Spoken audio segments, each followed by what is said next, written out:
2, count them, 2 icestorm high efficiency cores, but up to 8 firestorm high performance cores, up to 32 G13 graphics cores, with up to 64 gigabytes of unified memory and ProRes encode decode. And maybe, just maybe, our first glimpse at what's coming next with the iMac Pro and the full-on Mac Pro. I'm Rene Ritchie, hit subscribe so you don't miss the next video, and this is the M1 Pro and M1 Max deep dive. Apple's been making extra, as in extra, but also as in just totally extra, versions of their custom chipsets almost since forever now. Their first SoC, or system on a chip, was the A4 in the original iPad and iPhone 4, followed by A5 in the iPad 2 and iPhone 4S. Now, SoC just means most everything is integrated right onto the same die. So instead of having like a silicon platter with a CPU over here, GPU over there, memory on the left, controllers on the right, you have a full-on silicon sandwich with all the cores, all the features just stacked all together. And there are a ton of advantages to this approach, which I'll get to in a minute. But one of them is scalability, not just generation over generation as new architectures and new process shrinks are introduced, but even within the exact same generation as extra cores or extra features get added. Enter A5X, where the OG A5 had dual ARM Cortex A9 CPU cores, dual imagination PowerVR SGX 453 MP2 GPU cores, and 512 gigabytes of package-on-package RAM. The A5X kept the same CPU, but escalated the GPU to a quad-core PowerVR SGX 543 MP4, doubled the size of the memory interface and the amount of RAM, all the way up to 1 gigabyte, but shifted it off package, which I don't know, but maybe could be something again in the future. And Apple needed those extra GPU cores and memory to power their first ever tablet-sized Retina display for the iPad 3, aka the new iPad, even though, turned out, powered only barely, and Apple ended up having to get the iPad 4 and A6X out just 6 months later. And let me know if you want to hear more about that whole story in the comments. Now, A6X was similar to A5X, keeping the same dual CPU cores, though this time they weren't ARM Cortex designs anymore, but Apple's first custom Swift CPU cores, and it took the A6's triple-core PowerVR SGX 543 MP3 GPU to a quad-core PowerVR SGX 554 MP4 GPU, and the memory to quad-channel. So A4 but no A4X, then A5X and A6X but no A7X, because Apple stuck with their first ever 64-bit chipset, the A7, in its origin form, not its altered form, for the first ever iPad Air. The iPad Air 2, though, yeah, that got an altered form A8X. Instead of dual Typhoon CPU cores, it had 3 triple cores. And instead of a quad cluster customized PowerVR Series 6XT, it had an octo cluster. And again with an external RAM module, this time 2 gigabytes worth. Now, there was also an A9X and an A10X, the latter of which was part of the first generation to use Apple's fused version of Big Dot Little, or what they call performance and efficiency cores, triple Zephyr E cores and triple Hurricane P cores to be exact, along with 12 customized PowerVR GT7600 GPU cores. And then again, no A11X, because by the time the iPad Pro came around, Apple had fallen into less than an every 12-month and more of an every 18-month cadence for those upgrades. But yes to an A12X, which was the big one, because it most directly set the stage for just everything that would come with the M1.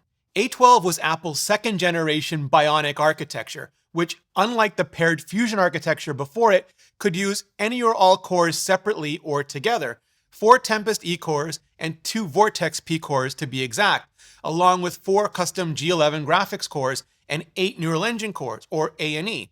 Also custom encode decode blocks for H.264 and HEVC, which I'll get to in a minute, because they also become a much bigger deal with the M1 Pro and the M1 Max. Now, A12X kept the same number of E cores, but doubled the P cores to 4, and almost doubled the GPU cores. Almost. Because at the time, Apple announced 7 GPU cores on the A12X for the 2018 iPad Pro. But it turned out there were actually 8 cores. Apple was only making use of 7 of them. They didn't start using all 8 until the A12Z, the second iteration of that SoC for the 2020 iPad Pro. And A12X also had 4 gigabytes of integrated RAM for most models, but 6 gigabytes for the highest tier model, which required it to support 1 terabyte of storage. A12Z, though, had 6 gigabytes for all the storages, and all of this, from the binning to the different memory tiers, were all things that we'd see really play out for the M1, but especially for the M1 Pro and the M1 Max. And totally no surprise there, because the A12Z also just so happened to be the chipset that they used for the Apple Silicon Mac dev kit, the iPad guts in the Mac Mini enclosure that they intended to help get apps ported over and ready in time for the M1. And yeah, there was no A13X, even though Apple introduced the A13 for the iPhone 11 all the way back in September of 2019, and they were still perfectly happy to ship the A12Z for the iPad Pro and the dev kit in the spring and summer of 2020. Same way there was no A14X, because that essentially became M1, and even though Apple introduced the A15 for the iPhone 13 back in September of this year, Apple was likewise still just perfectly happy to ship the M1 Pro and M1 Max for the new MacBook Pros just 1 month later, even though they're still based on the A14, because, as I'll explain in a minute, those are all just implementation details, and it turns out, like, wow, are they still extra? Triple X is an extra. Now, of course, M1 is more than just A14X with new branding. It does have specific silicon IP for the Mac, but that didn't stop Apple from following up on the A12Z iPad Pro with the M1 iPad Pro, because the architecture was and is so broadly similar between those generations. Instead of A12 Tempest and Vortex cores, M1 has A14 generation icestorm and firestorm cores, and fabbed or fabricated on Taiwan Semiconductor's 5nm process, giving it even greater performance efficiency as well. From iPad Pro to iMac non-Pro, ultra-long-lasting portables to ultra-low thermal desktops. So yeah, talk about your scalable architecture. But with the M1 Pro and M1 Max, Apple wasn't as concerned with ultra-low power. What they needed to deliver was ultra-high pro-level performance. So instead of 4 E-cores, they dropped those down to just 2. Bigger batteries and adaptive refresh rate displays would offset any real difference in terms of battery life anyway. And then they bumped the P-cores up from 4 to 6 or 8 for the M1 Pro and a solid 8 for the M1 Max. The 6 P-core version of the M1 Pro being a bin-down version, same as what Apple did with the A12X and even the M1 on the GPU side, because when monolithic chips like Apple's SoCs come off the fab, especially off of leading-edge process nodes like TSMC's 5nm, there can and will be defects, and some of those cores just won't be functional. So if you just throw away every chip without a full set of perfectly functional cores, you end up with a hell of a lot of waste, which means low yield, low volume, and a high price per remaining unit. But if you keep the ones with only 7 out of 8 GPU cores or 6 out of the 8 P cores, they throw away way fewer chips, which means a better yield, which keeps volume up and prices per unit down. Then Apple passes on some of those savings to people who are absolutely fine buying less cores if it means less money. So yes, indeed, both M1 and the bin-down version of M1 Pro have 8 cores total for the CPU. And while each individual E-core and P-core are the same, meaning any single core task will still perform the same on M1 or M1 Pro or M1 Max, like driving any one individual Toyota or Ferrari will be the same. Where M1's 8 cores are the sum of 4 E-cores and 4 P-cores, the bin-down M1 Pro's 8 cores are the sum of 2 E-cores and 6 P-cores. In other words, instead of 4 Toyotas and 4 Ferraris, you're getting 2 Toyotas and 6 Ferraris, which is empirically more Ferraris. And then the regular M1 Pro and the M1 Max both have 10 cores total for the CPU, the sum of 2 E-cores and 8 P-cores, or 2 Toyotas and 8 Ferraris, which is even more Ferraris. Why 6 or 8 P-cores for the M1 Pro instead of 7 or 8 like the GPU cores for the regular M1? Well, it might just come down to the realities of the fab, or it could have to do with the 8 P-cores actually being 2 clusters of 4 P-cores each. Also, each cluster has their own 12 megabytes of L2 cache, and each cluster can dynamically clock their CPUs independently, meaning a single active core on each can go all the way up to 3.2 gigahertz.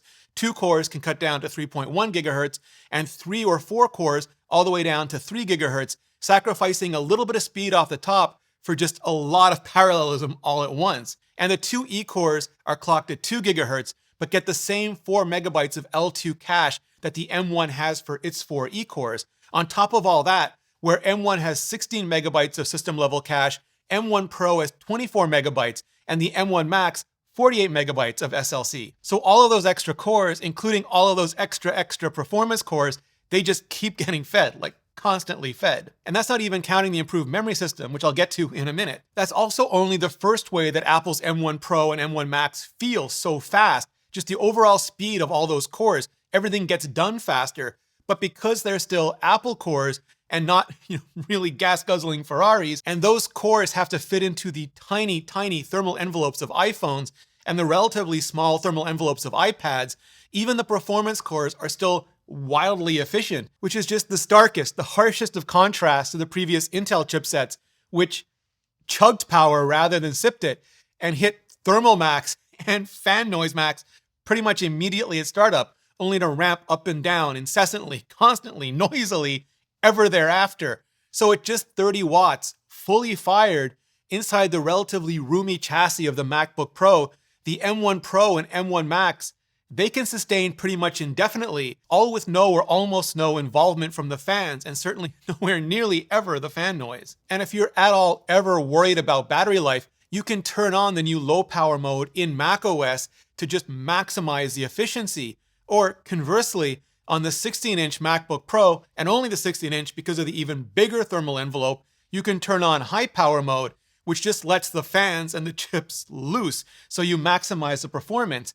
It's an incredibly cool idea made possible because the M1 architecture is just so cool. Carrying on that theme, where M1 had those 7 or 8 slightly tweaked A14 generation G13 GPU cores, M1 Pro has 14 or 16 of those cores, and the M1 Max 24 or 32. And that's just such a ridiculously massive escalation. To help put that in context, M1 had 16 billion transistors, M1 Pro has 33.7 billion, and M1 Max a brain-blowing 57 billion, with all those GPU cores being a not insignificant part of that budget.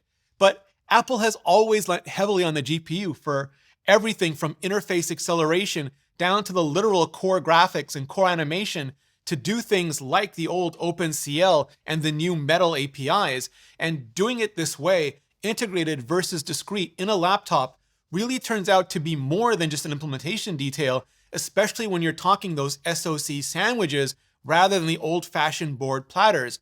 Because Apple is keeping all of those CPUs fed with 16 to 32 gigabytes of LPDDR5 memory on the M1 Pro and a whopping 32 to 64 gigabytes on the M1 Max, which sure isn't anything new or novel on a MacBook Pro CPU, but because of the SoC architecture, that RAM isn't just for the CPU. It's a massive memory pool that's also available to all the other compute engines, including the GPU. That's compared to the traditional board architecture where the GPU might enjoy 8 gigabytes of dedicated VRAM if you're lucky, and 16 at the highest end, highest performance level. But here, it gets up to 64 gigabytes, which is just unheard of on a laptop. And to keep that all fed to the GPU, Apple's opened up on the memory bandwidth as well. M1 is doing about 70 gigabytes per second, M1 Pro is doing 200 gigabytes per second, and the M1 Max a jaw-dropping 400 gigabytes per second. And yes, because of the unified architecture, the CPU and other compute engines also get access to all of that memory bandwidth, which is just also unheard of, just unheard of things all the way down. It's the second major way that the M1 Pro and M1 Max feel so damn fast. The responsiveness afforded by all of that unified memory system and overall architecture, it makes the Mac feel as utterly instant as an iPad, even more utterly instanter now. Also, where a company like NVIDIA essentially abstracts away the whole entire computer into an interface for their CUDA cores, Apple's Metal Frameworks does the opposite. It abstracts away the GPU instead. So anything written against previous Intel or AMD graphics that use the Metal Framework will just work on the M1 Pro and Max GPUs. And because Apple's GPUs are so damn good here, chances are they'll work even better. They'll just work even better, massively better.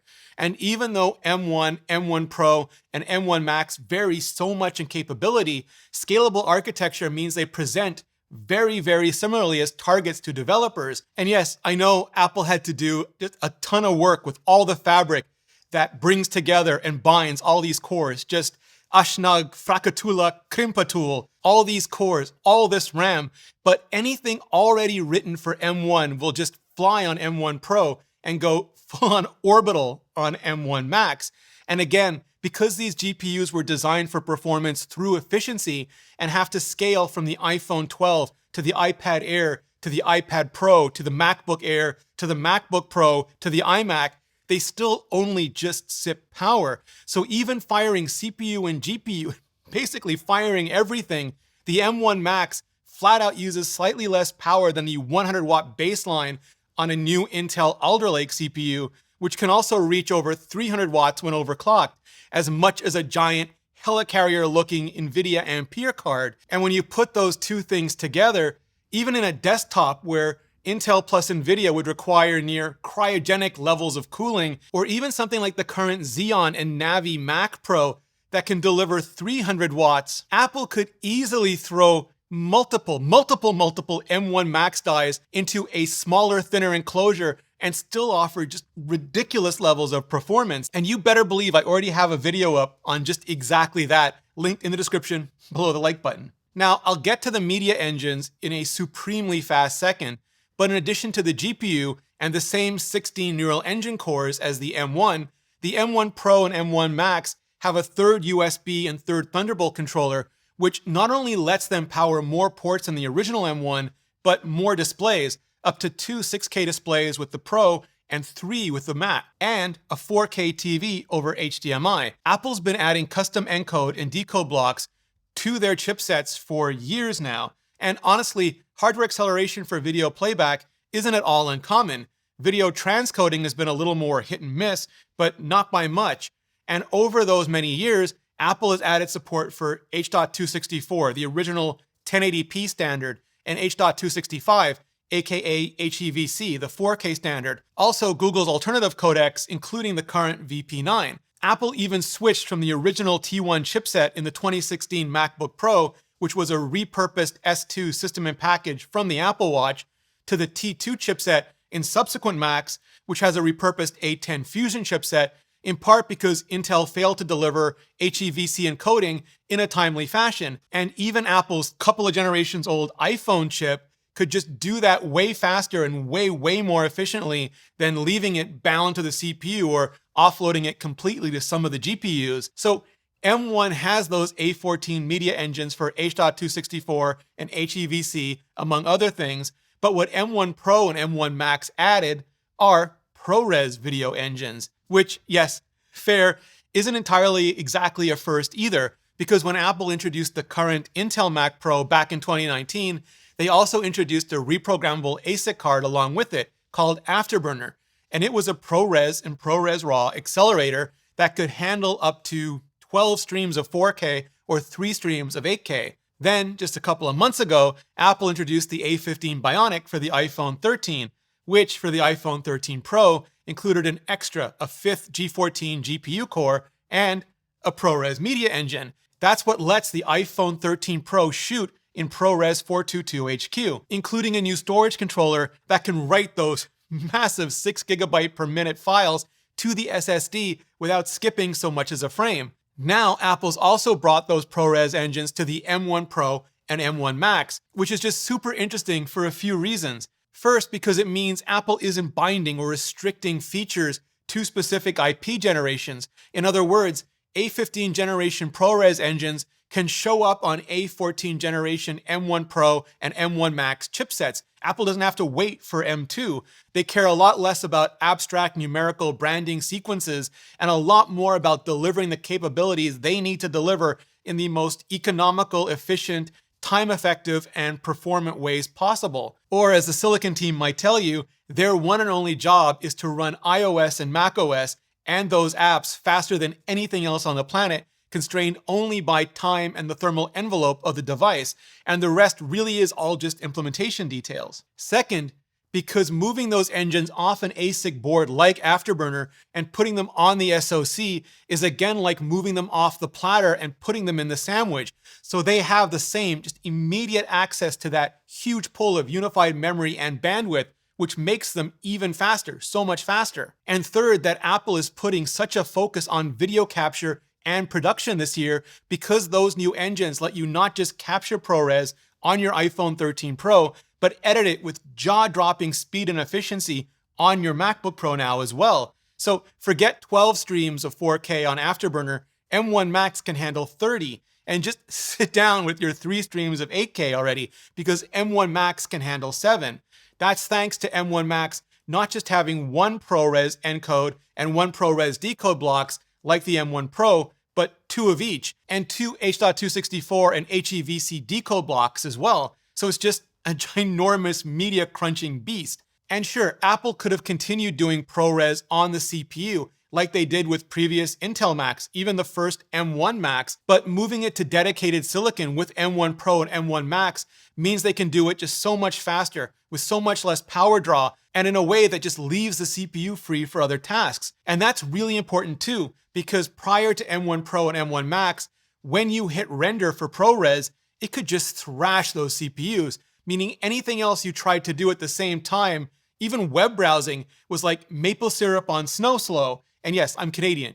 You know what that means. And if you tried to force it, well, that could make the rendering slower. Like, it was almost untenable. Now though, you can hit render and only the ProRes engines get thrashed. You can keep working away on the CPU as if nothing else is happening, almost like you have a second MacBook Pro just ready and waiting for you while the first one's off busily exporting your video. And to see why they're willing to spend their transistor budget on things like these ProRes engines, I have a whole entire video up for you with Apple's VP of Silicon and VP of Mac Product Marketing, where they explain just exactly why. Link, you guessed it, in the description right below the like button. But it's the third way M1 Pro and M1 Max just devastate on speed.